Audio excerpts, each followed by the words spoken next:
But when Prison Break decided as a TV series to try to run another season of it on the idea that they were breaking back into it for whatever absurd reason they had, it was like, I'm done.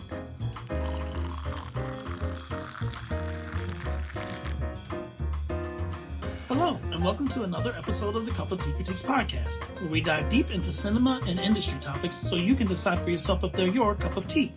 Ready for a deep look with a deep brew? This week's topic, the appeal of prison movies. I'm your host, Brandon Chaser, and I'm here with my brother Chris, my mother Reva, and my father Terry. Yeah, so I saw a couple weeks ago, I saw this movie called Wasteman, starring David Johnson and Tom Blythe, and it's a movie about a guy in prison is about to get released, in basically a few days, and he's just trying to stay out of trouble until he can get out of there, and he gets a new cellmate who is dealing drugs and is prone to violence, shall we say. He just gets a roommate who's basically psychopathic, and he's trying to just stay out of trouble, and he just kind of keeps getting dragged into, essentially turf wars going on in the prison because of his cellmate. And, but the whole thing, it's basically just those two characters that we're with most of the time, and it stays in the prison basically the whole movie. And so I just thought we could discuss, prison movies in general. Prison is such a scary, intimidating place conceptually to people. What's the appeal of prison movies exactly? Yeah, that's interesting because I think on the one hand, people are curious about what prison life is like, but they want to do it at an arm's distance. I remember you telling me that when you were younger, you wanted to experience that for a hot minute just to see what it was like. And as you got older, it was like, no, I don't think I want anything to do with that at all. And some of it, I think you said, was kind of spurred on by Scared Straight.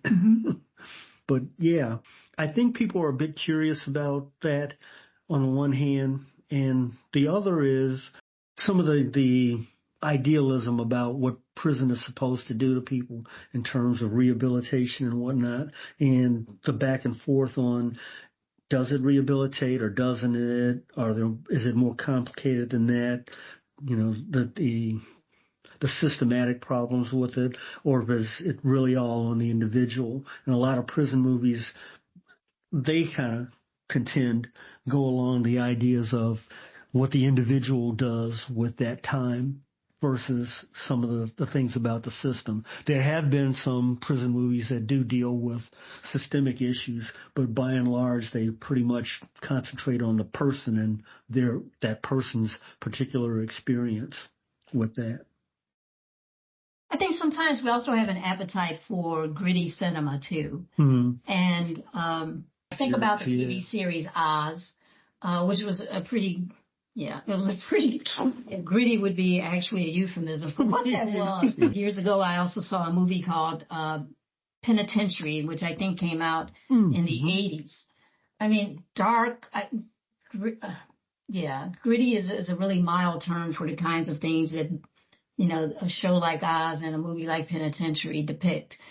But, some people have an appetite for that. I doubt that they have an appetite for it always, because sometimes you watch those things and feel like you need to climb out of it and take a shower. But, I think, it depends on your cinematic appetites at a particular moment in time.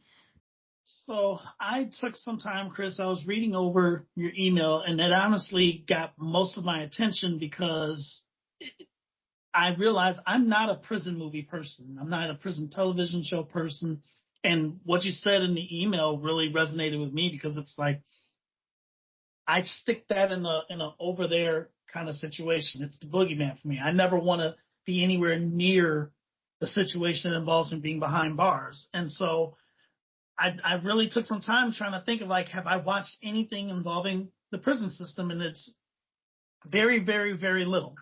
It is like a few short scenes out of some movies, for example, like in one of the Fast and Furious movies. It's like the bare minimum there. American Me.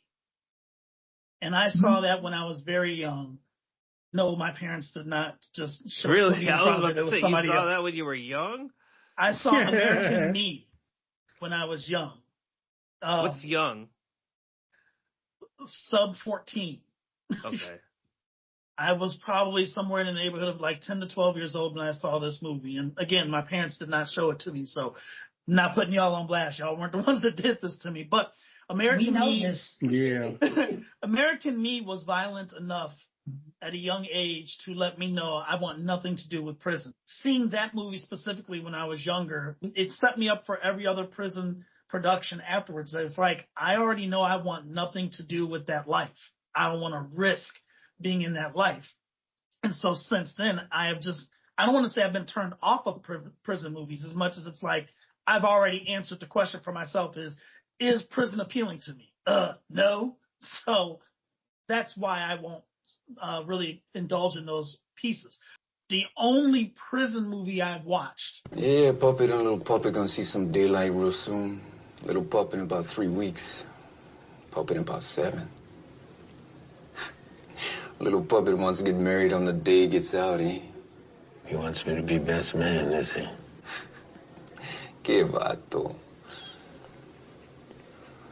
Santana, watch your back. And it had to be, I'll be very honest, if it wasn't for a cute girl saying she wanted to sit on the couch and watch it, it wouldn't have happened, but it's the Green Mile. Yeah. You know, I'm going to kind of latch on to what you said about that because there's a laundry list of prison movies, and it's interesting. I was telling your mother, I haven't seen one in its entirety. But yeah, I don't know why. I take that back. One of them that is technically kind of listed as a prison movie we did see, American History X. But it dealt very little with his time in prison. And I guess this is another thing I wanted to pitch is just the idea of what constitutes a prison movie. And I feel like American History X does, even though those are mostly flashback scenes, I just feel like what I would call a prison movie is one that just gives you an idea of what life is like in prison. You know, what the culture of a prison is, what goes on there. And I feel like American History X did that, even though it was, you know, not the majority of the movie. So I would put that in the bucket of a prison movie myself. Yeah. What do y'all think? Yeah, I agree with you. That's the scenes they showed in prison were so incredibly. I don't even want to use the term powerful because they were that, but they were painful even to watch. They were so violent and so painful to watch, and they comport with everything I understand about prison, or male prisons anyways. It comports with everything I understand about male prisons. Another, it's not a movie, but the television series Banshee has flashback scenes of him during his time in prison. Mm-hmm. That to me is consistent with, you know, it's pretty much what I saw in American History X. Very violent, and feeling like you're boxed into that and not having any recourse. There's nobody there to help you out of these situations. The TV series Banshee and American History X, yeah, I would not consider those prison movies necessarily, but I think the scenes were just so compelling that, yeah, it's tough to say you can't slide them under that category. Yeah.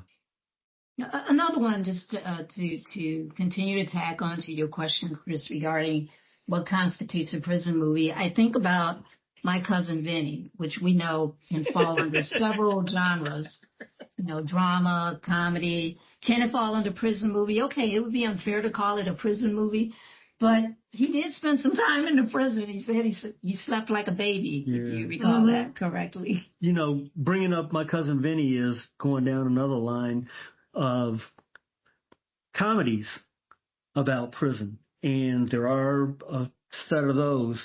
And some of the readings that we had, one of them took exception to comedies in prisons in that they felt that it kind of minimized the experience and the whole narrative surrounding prison and what it's about. And I kind of took exception to that. I understand what they're saying in terms of, on the one hand, making light of a subject, or potentially making light of a subject that is very serious. But on the other hand, I think comedy in and of itself makes statements about a lot of things. And if it provokes thinking, even though it's doing it in a way that, is making light of something, I'm not so sure that you should kind of poo-poo on that. I mean, that's largely what, comedies are often making light of very serious subjects. That's comedy. It's almost the definition of it. I think that article specifically called out Get Hard, which starred Will Ferrell and Kevin Hart. Yeah. For the premise of that movie, which was a guy was going to prison and he hires somebody to get him ready to go to prison, to harden him basically. And so it took issue with that particular premise. As far as other comedies, Life is the first one that comes to mind, with starring Eddie Murphy and Martin Lawrence, which I didn't see mentioned, but I actually haven't seen that one, so I can't speak too much to it. But I've seen scenes in it, and that's very much taking place in a prison, and they do have two comedic actors there that kind of that give pretty good performances, from my understanding. And I'll say this, on the idea of if prison movies should be made as comedies or anything, I look at it like this: the prison system is meant to be a rehabilitation system, and I know that prison time is a serious subject matter. The people in prison should be feeling the seriousness of it. I'm sure they're living the seriousness of it. But as part of that process, I also believe that having some levity to their situation, being able to laugh as opposed to crumbling under the weight of the whole thing, because they get to see movies in prison, that maybe these productions are ways that help them kind of shed that moment that they are experiencing or that they have experiencing on their way towards being members of society. I think watching movies in prison provides people in prison with a couple of hours of escapism, but I think that's it. I don't think it does anything to facilitate their transition to life outside of prison. Let me add one more thing, too. While I think there's no doubt that prison is intended to, at least they say, it's meant to rehabilitate individuals. And I won't get to the falsity of that. Prisons are also meant to deter crime. And that's one function of the serious prison movies, too, whether it's intended or not, is that we become so afraid of being institutionalized in that way, in those kinds of settings.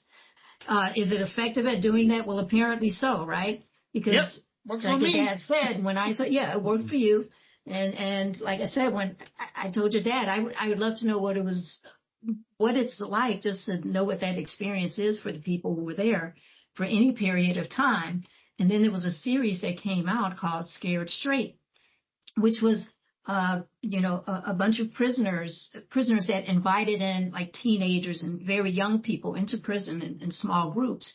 And the point was to teach them what prison life was really like. And so they would scare them. They would yell at them. They would get in their faces. And they had these young people crying. It's just how effective it was. I'm just watching this, and it scared me. It was enough for me to say, okay, that's okay. I don't want to experience this. Yeah. And so, and that was the whole point of the show. That's the whole reason that folks in prison, I hate to call them inmate to objectify them, but that's the whole reason that folks in prison came up with the idea of doing that. And so, anyway, that's one of the functions of prison. And we won't get into the modern day function, which has a lot to do with just making money, but we'll move on from that. We heard about you before you even got up here. While you have a chance, you need to be trying to get an education, because your looks ain't gonna get you paid, because you're not that cute. And your hair is uneven. You look dusty. So I'm saying, what else are you gonna do besides pander, rob, steal, try to trick some girl up out of her baby's check or something. Yeah, but two things I want to say along that. The one thing in Scared Straight that kind of solidified that for me and scared the crap out of me was one guy, there was a teenager that was kind of smug, kind of, wasn't taking this thing seriously at all. And the guy got in his face and basically told him, I'm in here for double murder. Remember that. There, if he ripped his head off right then and there, there's really literally nothing else that they could do to him.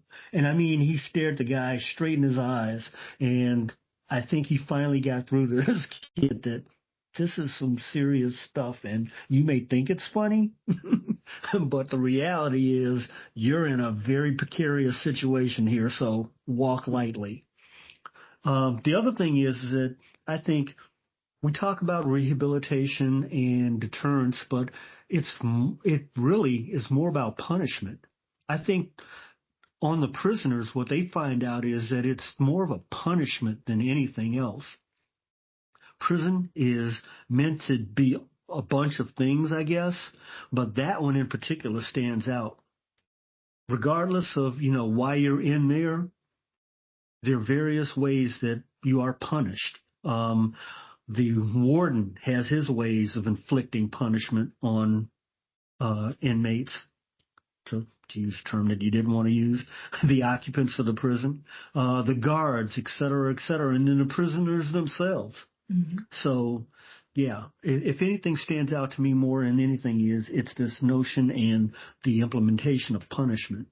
I was thinking about how, what's one of the articles we read was from the perspective of someone who had been in prison before, and so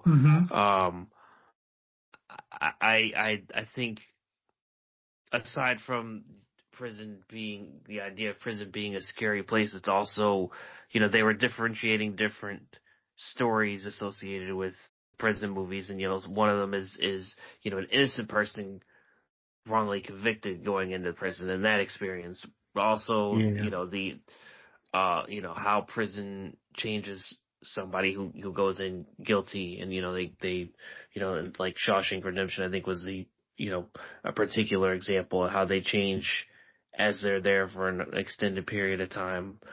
But also, I mean, one thing I think is, I don't know if I guess interesting is the word, is what prison movies that show the social aspect of it, what people have to do to ingratiate themselves to this group or to stay out of harm from that group. And, the American History X was basically all about that, right? He goes in, and with this mindset, and he ends up having to do, work with, a black guy who was in prison for basically stealing a TV and dropping it on a police officer's foot, I think is what he actually was in prison for. But, that, and he, obviously Edward Norton's character, Derek, I think his name was, first he hates working with the guy, but then they become friends, and that guy protects him from the other black prisoners who want to hurt him. And so, I think that the fact that they're in prison, there are these cliques and these factions, of sorts, and, and then you have people, whatever gang influence they had outside that they might bring into the prison, or they're trying to, that whole dynamic of how prison plays out, which is what part of, I think, what really makes it dangerous, along with, of course, abuse from the prison guards. I used to blame everything and everyone for all the pain and suffering and vile things that happened to me, that I saw happen to my people. I used to blame everybody, blame white people, blame society, blame God. I didn't get no answers because I was asking the wrong questions. You have to ask the right question. Like what? Has anything you've done made your life better? They also talk about some of the prison movies that bring up rebellion and how prisoners kind of turn the tables on the powers that be. They stand up to the either the abuse, either by a warden or prison guards. It's how they learn to, within the system, sort of not so much exact some revenge, but put forth the example that I think the word that they use in some of the articles that we were looking at is exert their independence in some way, because effectively what prison does is it completely takes away your independence. You are, stuck in here, and you have to abide by certain rules, certain times, this, that, and the other. So your independence has been squeezed down to very little. You don't even really have a choice necessarily of what you're going to eat today. I thought that some of those examples of movies where people show they're not just going to necessarily keep their head down and go along until their time is over, how they actually rebel against some of the injustices that they see around them and whatnot. Cool Hand Luke was kind of one of those movies that was brought up, in that his character continually tried to escape regardless of what the consequences were. His rebellion against the people that tried to enforce their power on him. He was fighting a prisoner, and he was getting the crap beaten out of him, but he kept getting back up. And this notion of never quitting or never giving up or relenting was pretty much the underlying theme in that entire movie. That rebellion though can occur in a number of different ways. I would use a softer term like resistance. Mm-hmm. So I think, for example, about Shawshank Redemption, which I know there's some criticism of the movie, but frankly I think it was a wonderful film. But Tim Robbins' character has this. He struggles to maintain his identity throughout his time in prison. Mm-hmm. And he finds ways to do that. He doesn't do it through any kind of violence, but he does it through wit, and he's opportunistic. He came in, as an educated man who was formerly president of a financial institution. I don't remember if that was a bank or what, but he takes advantage of these opportunities to let the folks in power know that he has these skills, that he has these various talents, and that can be helpful to them without appearing to be trying to ingratiate himself to them, even though that is effectively what he's doing. But what he is trying to do while his fellow inmates are telling him to, basically go along to get along, he refuses. He feels he's in there an innocent man, first of all, but he refuses to change. He is who he is, and he finds a way to survive in prison and maintain his identity. How can you be so obtuse? What did you call me? Obtuse. Is it deliberate? Son, you're forgetting yourself. The country club will have his old time cards, records, W-2s with his name on them. Frayne, if you want to indulge this fantasy, that's your business. Don't make it mine. This meeting is over. Sir, if I were to ever get out, I would never mention what goes on in here. I'd be just as indictable as you for laundering that money. Don't you ever mention money to me again, you sorry son of a... And you can argue that there are a number of characters in a number of movies that do that, and they do it without violence. I even think, for example, about the character Red in Shawshank, which is Morgan Freeman's character, who is quite philosophical about his prison stay. When he's rejected, for example, for parole, for 10-year parole, and he comes out of the office, and one of his friends on the yard asks him, "How did it go?" And he says, "Same shit, different day. Let me have a cigarette." I mean, he just lets it roll off his back, and so he doesn't change who he is as a result of all of the setbacks. And I just find those kinds of that way of resisting pretty impressive, given the pressures they are under to try to survive, and which is essentially to use a cliche, a hellhole for these guys. Yeah, one of the articles suggested that some prison movies, it was more about the viewer than it was about actually how true the experiences are, how the movies are viewed, how they're received, has more to, or even produced, has more with the viewer's point of view of what prison is like. You know, it's the movie I brought up, Wasteman. Yeah. The main character, he wants to reconnect with his son, but before he gets out, and to do that, he uses his cellmate's phone. His cellmate was able to smuggle a phone in there, and so you could imagine how that starts to play against him later in the movie, basically.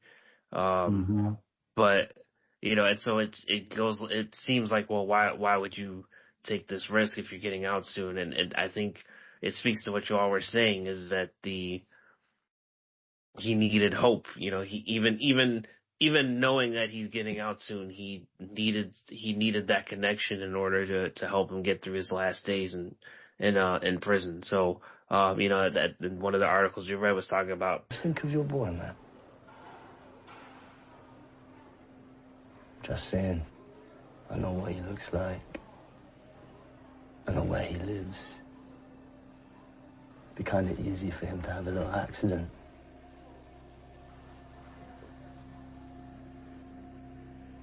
Come on, man. I thought we were good. You think I'd let your shit go? Why? What? But why do you even need to do this? What have I thought? Just having hope, the way just having hope can help prisoners get through it, and that Shawshank Redemption was a good example of that. I agree. Shawshank was a good example of that. Yeah, and the criticism that they specifically called out of Shawshank was the scene where they're drinking beers on the roof. That was basically laughable to prisoners.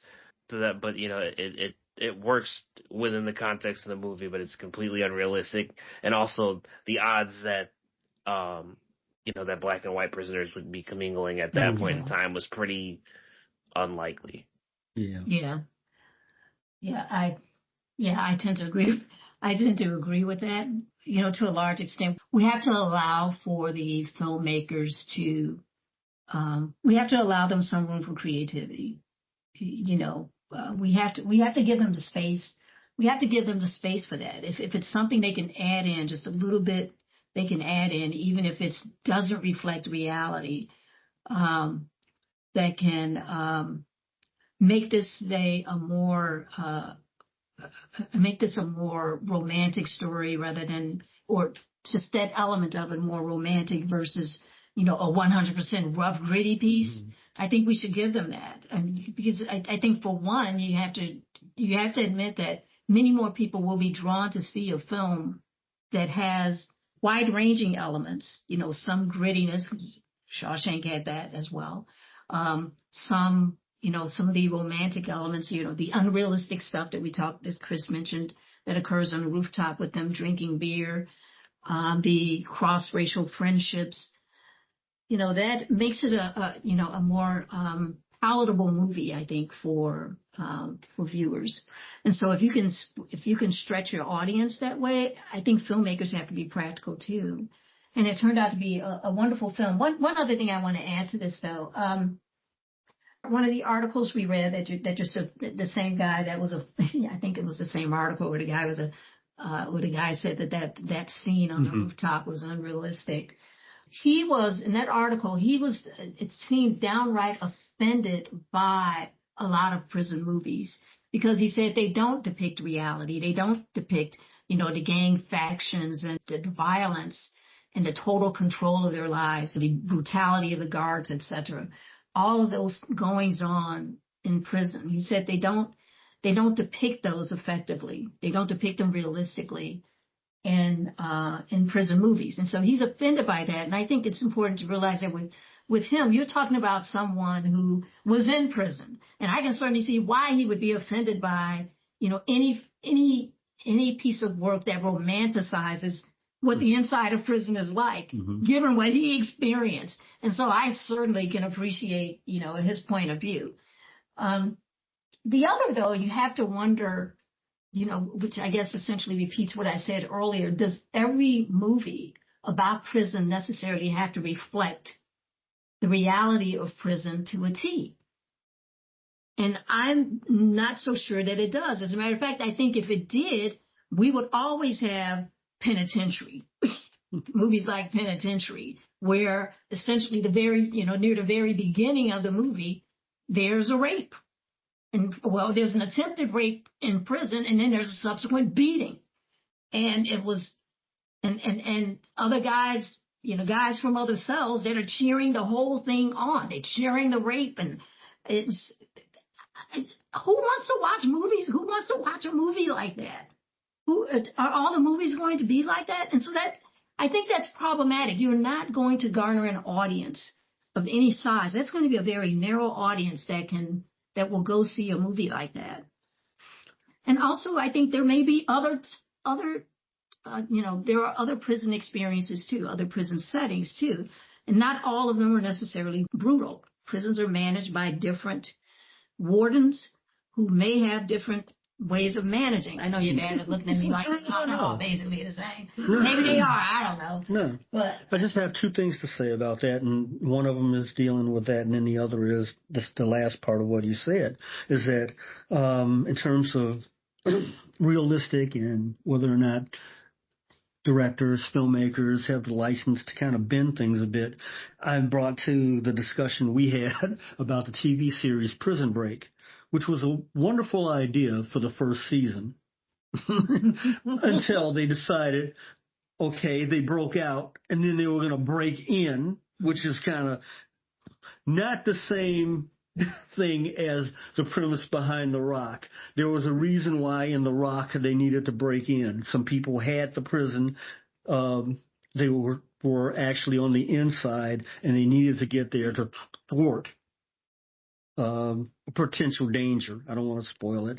I mean, it's a 30-year-old 30 movie. years old. But You can say I know it's 30 years old, but anyway, there's that. But when Prison Break decided as a TV series to try to run another season of it on the idea that they were breaking back into it for whatever absurd reason they had, I was like, I'm done. I was actually done after the first season. But anyway, that's another story of great ideas and how can you extend them past one season, let alone maybe one movie or whatever.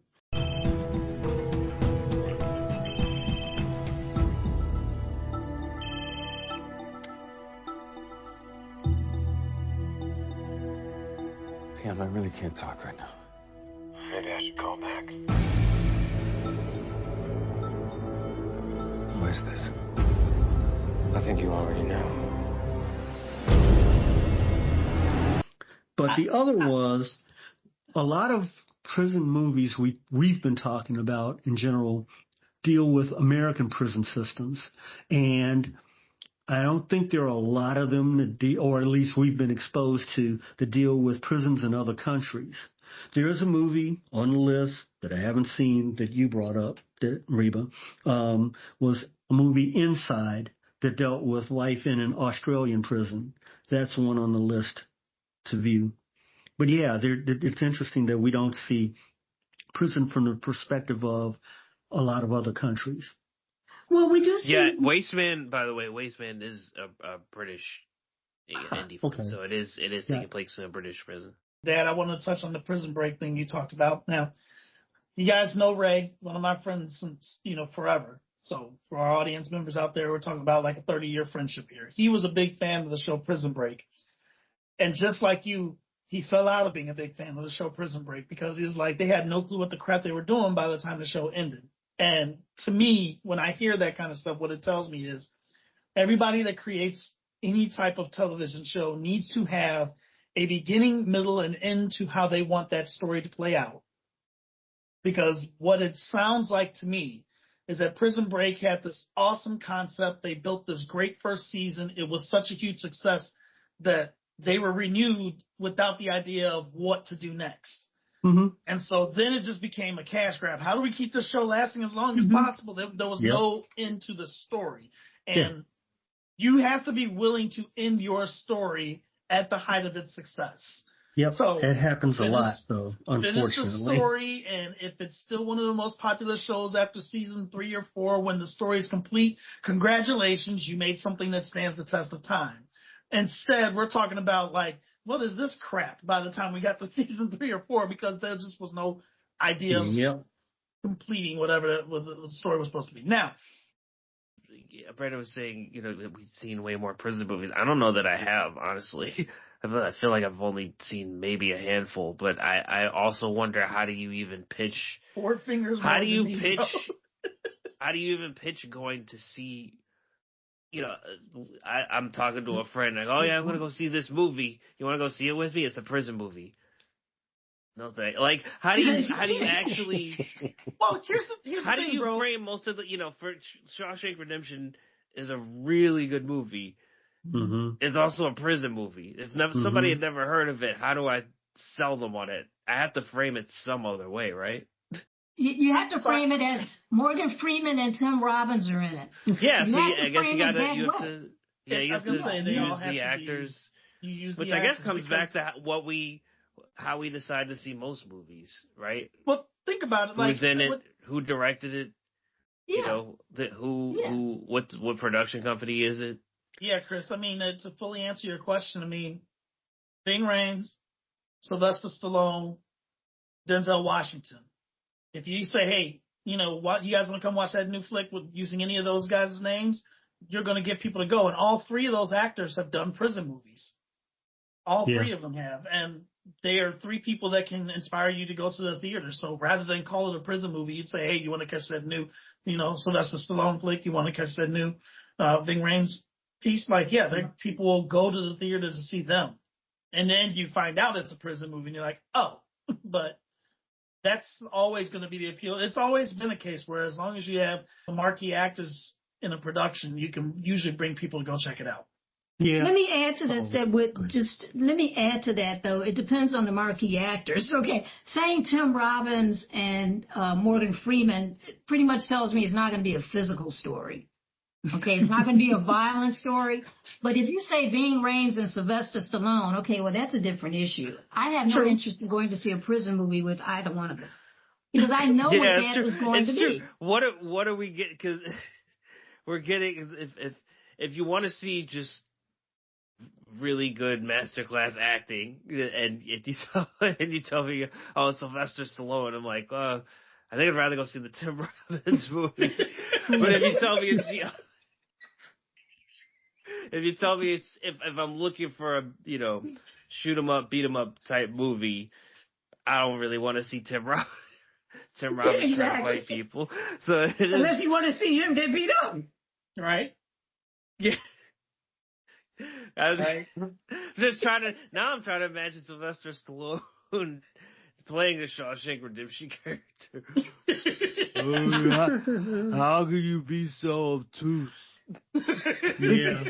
What's interesting is, speaking of A-list actors in prison movies, it's interesting that you had both Robert Redford and Paul Newman in prison movies. Cool Hand Luke for Newman and Brubaker for Robert Redford. And if I'm not mistaken, he may have been in more than one. But it's like, to your point. Yeah, what kind? So I'm going to ask you guys this. If you said Adam Sandler did a prison movie, given what he has done, given what he's done in the last 5 to 10 years, you would no longer be able to think Longest Yard by itself. If you thought about what he's been putting together for the last decade of his career and everything like that, it could be either funny or it could be dramatic. So I'd lean towards the dramatic one. Like I said, I've gained a lot of respect for Adam Sandler as a dramatic actor. His portrayal in Adam Sandler's portrayal in Uncut Gems was, a very interesting character. And so that leads me to believe that him in a prison movie, I could see that as a dramatic role, more so than a comedic role. Yeah. The later portion, Adam Sandler, of his career before, not Billy Madison. That's what I was about to say. Going into somebody who only knows his career in the last 10 to 15 here, Warden? Doing it as one of those stupid voices. If you talk to somebody who only knew his career from the last 10 or 15 years, then they're not going to be surprised that it's a dramatic piece, whatever like that. But if you talk to those of us that watched him in the beginning, in the 90s and early 2000s or whatever, we're going to remember Longest Yard. And so, oh, yeah, that's the one he's been in. But, I mean, the man's put together a really awesome career. So it's nice to see he could be mistaken for either one. You also know it's not going to be a highly physical role either. Yeah. He's never He played may not be anything physical, like that. but if you put some physical co-stars in there, I can't put it past him. Yeah, I don't see them putting him in something like that. Not in those situations anyway. Can I add one more thing to this, Chris? The other thing I wanted to point out about why people watch prison movies, I think, well, it may not be consciously why they watch them, or maybe it is.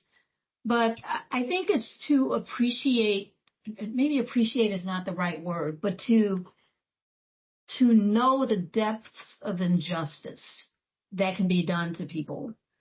And I think, for example, about, all the prison movies we've seen where people have been put in prison for crimes that they did not do. And Brandon was talking about this one, which this was a book, not a film, that Brandon was referring to. But Shawshank Redemption is one example of that. Hurricane, another example of that. There's some others. I don't know if you guys have some others in mind, but there are a number of prison movies like that, and you see these people who have been convicted of crimes that they did not do. And even though it's interesting, like in Shawshank, everybody's innocent. Nobody did any crime. When the main character in the story is in there despite not committing a crime, then you realize just how much suffering has been inflicted upon them unnecessarily. So you realize just how broken the justice system is. And it just reminds you, one, you don't ever want to get mixed up in the justice system. You don't ever want to get mixed up in the justice system for a number of reasons. And the other is that if you do realize how broken it is and do whatever you can to get out of it as quickly as you can before they push you deeper into it. There are so many things that can appeal to you about this genre, despite the movies typically being quite gritty and violent. They pique our curiosity in the sense that we want to know what we don't understand, which is what your dad mentioned at the outset. We want to know what transpires behind those doors, but we don't want to experience them firsthand. And for me, it's very interesting to see how people in prison work to, they struggle to maintain their identity, to not allow prison to define them, to change who they are. And I think that's very, very, I think that is something that is very interesting to me, because that is all inner work. That is all inner work. And so that's got to be really, really tough work. And then I think it does help us to appreciate the depths of injustice that occur for these people that find themselves behind prison, though they did nothing wrong, or even unjust sentences. Yeah. Being sentenced, say, to 20 years for stealing a loaf of bread or a candy bar. No, I think if we were trying to figure out the appeal of prison movies, I think to your point, seeing someone try to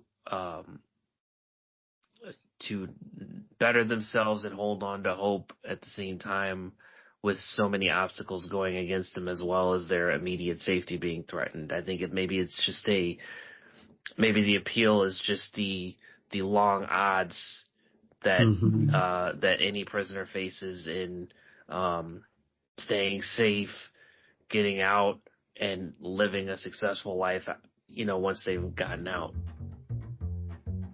Yeah. Maybe that's what appeals to us, is that this character overcoming these very long odds. And us hoping with them. Yeah. I wonder if that's part of it too. I mean, your dad mentioned earlier that it's also about the viewer's response to the film, and I wonder if part of that response is that, we are hoping along with them. We want this character to be, they're the hero of the story. We want them to get what they're aspiring to. Yeah. We want them to overcome. So, yeah. Thanks so much for listening to the Cup of Tea Critiques podcast. Be sure to follow the show so you don't miss the next episode. You can stay in the loop on all things COTC by subscribing on our website at cupofteacritiques.com. Find us on TikTok and Letterboxd as well. For Reba, Terry, and Chris, I'm Brandon.